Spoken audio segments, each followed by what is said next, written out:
And welcome back to the Mark Moses Show as we're broadcasting here from, the Daytona International Speedway. And joining me right now here in our special remote Anidjar and Levine Accident Attorney Studios is, the man, the myth, the legend, Todd Gilliland with Front Row Motorsports.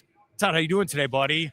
Yeah, I'm doing really good. It's it's Duels Day, and it's our first real on track that you can really get a good feel for your car around other people, and you really start to see what teams are strong, what manufacturers are maybe best suited for the race and week ahead. So I'm excited for it. I think we're we didn't qualify great, but I feel good about being able to move forward in the race, and I'm just really excited to be back at the racetrack. Daytona is an amazing place, and couldn't be more excited to get the season underway. How was the off season then? Like, did you see the family on Christmas? Like, what was going on exactly?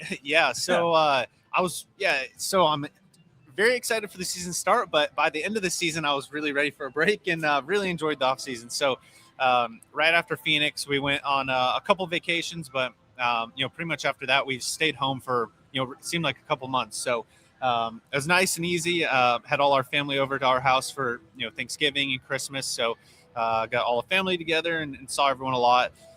Played a little bit of golf, fished a little bit, and really low key off season. But I think that's what's been really fun, and I'm probably more energized and ready to get back at the track than ever. Was there a moment? Was it New Year's Day when you start shaking? I got to get in that car again. When does it happen? It happened quick. Like I said, I was probably out of town for like a week right after the season. And as soon as we got back, I was right back to the shop, and then it's I could see my team and everything for pretty much all of November because they're working and kind of getting stuff ready. But and then Thanksgiving, Christmas, New Year's come, and it seems like I don't see anyone for like a month. And right after that, I'm like, no, I'm ready to see these guys every day and go to battle with them. So I'm super excited. Like you said, pretty much January 1 is when it's full bore ahead, and there's tests, there's Daytona coming up, and we're here now. You talk about that team, Front Row Motorsports. Tell us about them and what's so great, because you get to compete with them all the time now. Yeah, so Front Row Motorsports to me is a smaller team, but we're such a close group of people. That everyone is pulling more than their weight that they would pull at another team, which I think is a lot of fun for a lot of these guys. It's not just like you have one job, you have multiple, but it's because we're a little bit on the smaller side. But yeah, for us, having three young drivers, myself, Zane, and Noah, people that we've known each other for 10 plus years, and grown up, watched each other make a lot of mistakes and do a lot of great things along the way. So I think just because of all that, the drivers really trust each other a lot. Not much change on the crew chief side of things, and for any of us. And I'm really excited for this year. I think we're just going to continue to get better and better. Do you guys talk during the week between races, or even the night after a race? Anything like, hey, here's what happened, here's what I need to improve? How does that work as teammates? So as teammates, we're talking all the time when we're at the shop and at the racetrack. I think that's what makes it so cool and special, and probably unique about our team is we talk about a ton of stuff that's not racing too. We're always hanging out away from the racetrack. And then the fun part of it is obviously racing is such a massive part of our lives that even if we're just hanging out, say even on vacation together, racing always comes up because it's really who we are, right? It's in our blood. So it eventually comes up, and even in situations where you don't think you're going to talk racing, you usually end up talking a little bit. And I feel like those are sometimes the best situations to actually talk about and get to the bottom of things. So it's been a lot of fun. And then you're also all competitive, where you're like, I'll beat you in a race. Does that happen? Yeah. No, it's same thing. Away from the racetrack, it's not just beating you in a race. It's beating in whatever we're doing. That's for sure. I would say race car drivers as a whole are some of the more competitive people I've ever met in my life. And it makes sense, right? We're all out here together every single week and competing against each other, but at the same time, right? You can kind of get away from the racetrack and appreciate what everyone does. Okay. Are we going tonight for the duel? Oh, yeah. Okay. What are your thoughts for tonight? Your expectations, everything, try to go for the race. Yeah, I'm super excited. I think, our cars have been really fast over the last 3 or 4 years at the super speedways, raced really well.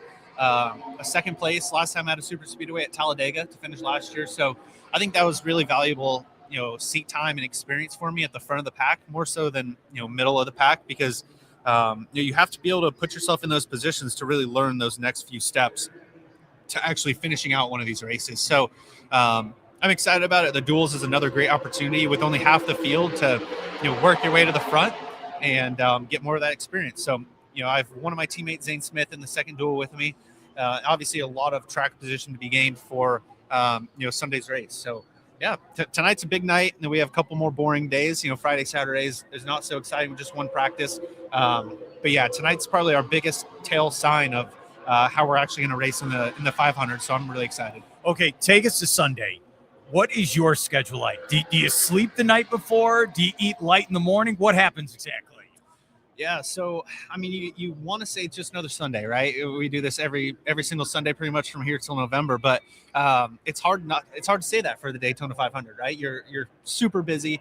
For me though, every race day, I just try and wake up, get to the garage when it opens, get some breakfast. I try and eat like most of my food for the day as early as possible when I get into the garage, and then from there it's just full bore ahead. You're doing media stuff, and for the Daytona 500, it's pretty much you can make yourself as busy as you want to with, there's so many different fan stages, and we'll be signing merch, all that stuff. So I'd say there's probably 3 or 4 hours straight of fan and race team activation, and then from there I try and get back to the hauler with probably an hour or so before driver introductions to talk to my team, kind of get those last final bits of information that I'm going to need to, perform the best on Sunday. So, like I said, it's kind of similar every week, but yeah, Daytona 500 is just on steroids. How important is it? You talk team, guy in your ear, the guys in the crew, everyone. It's not just you, right? It's if we're going to win, is it everyone, all hands on deck? We got to get this together. Absolutely, yeah. Especially nowadays with how much fuel strategy, and it seems like it's always changing. Whether there's caution, how much fuel we need to take, all that stuff that really puts us in a good spot. We don't have the fastest pit stop possible, but if we're if we're half a lap short on fuel, it's not going to be worth it at all because we're going to finish last. So yeah, there's so much strategy going into it. My crew chief has to make the right calls. My spotter needs to be looking ahead while also telling me exactly what's around me at the same time. And then I need to take in that information, know exactly what he means, within a second, and make, the most educated decision I can based off that. So, there's tons of stuff going on. The radio is a busy place during the race, weekend cautions, everything. So, it's full team effort, and it's, super fun to start at the Daytona 500 because, obviously our biggest race, and it really pushes everyone to the limits. You've done this track multiple times now, but do you still, every time you're here, do you get goosebumps? Like, man, this is it. This is the mecca for racing. Does it hit you like that? It absolutely still does. I think, I grew up going to this racetrack a lot while my dad was racing, and he actually was able to get the pole here once. And to be able to feel, the energy of this place from, time I was 10 years old, pretty much. It's really the reason that I always look forward to being into the Cup Series, and why it was always my career path and my career goal to make it to this level. And then, this is going in my 5th Daytona 500, but going back to my first one, that's a day I'll never forget. Just the most hectic. I was, so worn out by the time the race even came, just because, so busy and just so much to take in. But Daytona is a place I'll never take for granted. It's really, really special. Was there that moment like, okay, I am here. This is legit. This isn't a dream. I'm not 10 anymore. I am driving in this, and I belong. Do you have those moments as well?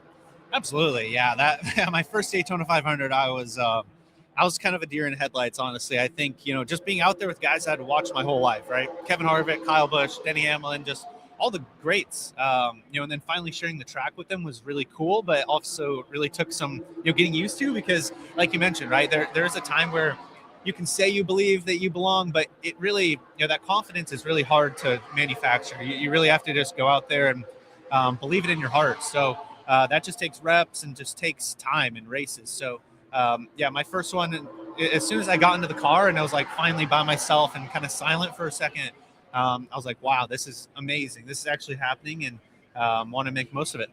After a while, I'd just be like, get out of my way, you bum. I have to win this. Do that competitive juices start going. Forget about, shuck, let's go. Let's rock and roll. Absolutely, yeah. I think that's another special part about this week is, we got in here Tuesday night, and, really the infield gets more full every single day. The stands get a little bit more full every single day. So, it's really the buildup of anticipation, and then obviously Sunday's on another level times 10. So yeah, it's a lot of fun, and yeah, just that's what makes this week so special and unique. Okay, let's end with two fun ones. I asked this to your teammate Zane. You're up now. Are you ready for this? I'm ready. Okay, all right. And then afterwards, I'm going to talk about stealing your hat because I love it, dude. Sounds good. All right, your guy over here, he has the same hat. Can I get one of them? There you go. Yeah. You ask him about him. He's like the gatekeeper of the hat. We need the hat. I need one of those. Those are nice. He's okay. Zane answered a certain way. I want your answer. Oh boy. So I talked about F1 with Brad Pitt was filmed here. Okay. I said, who would play you in your NASCAR movie? He said Matthew McConaughey. Who will play you? Man, I don't know. I think, I think Tom Cruise would just be sick. Like, he's way cooler than me, obviously. But if I had to choose someone, I would definitely choose him because of, Days of Thunder was an amazing movie, one of my favorites. Obviously, Top Gun. Like, he's just an all-around amazing actor. So I would choose him. I don't know if he's representative of me, but like I said, he's one of the GOATs, so I'll take that. Yes. I don't know if he looks like me, but he's going to be me. He's just, better looking, better, he's just way better at everything. But no what are you gonna way. do? I'll still choose him. Okay, best racing video game of all time. Oh man, I was never really a big video game guy, but I would say maybe 2011. I don't know, maybe NASCAR Inside Line was that one. That's probably the one I played the most. When I finally. Can Mario Kart be one of the answers? Zane's a big Mario Kart guy, but he's just too good at it. I can't play against him, but. Yeah, probably I would say NASCAR like 2011. That's what he's going with. Dude, thank you so much for stopping by and good luck on the new season. All right, dude? Thank you. Great stuff.